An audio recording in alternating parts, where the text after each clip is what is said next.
আজ 17 মার্চ বঙ্গবন্ধু শেখ মুজিবুর রহমানের 105তম জন্মবার্ষিকী। 1920 সালের এই দিনে তৎকালীন ফরিদপুর জেলার গোপালগঞ্জের টুঙ্গিপাড়ায় জন্মগ্রহণ করেন তিনি। 4 বোন এবং 2 ভাইয়ের মধ্যে শেখ মুজিবুর রহমান ছিলেন তৃতীয়।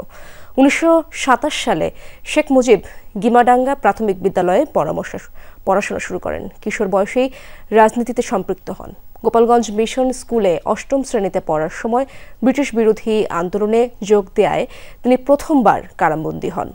1971 সালে তার নেতৃত্বে একত্রিত হয় বাঙালি, মুক্তির সংগ্রামে ঝাঁপিয়ে পড়েন, অর্জন করেন নতুন সার্বভৌম স্বাধীন বাংলাদেশ।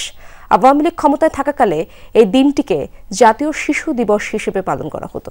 2024 সাল পর্যন্ত শিশু দিবস রাষ্ট্রীয়ভাবে পালিত হয়।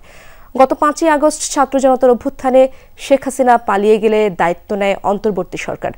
জাতীয় দিবসের তালিকা থেকে বাতিল হয় 17 মার্চ। দিবসটির সরকারি ছুটিও বাতিল হয়।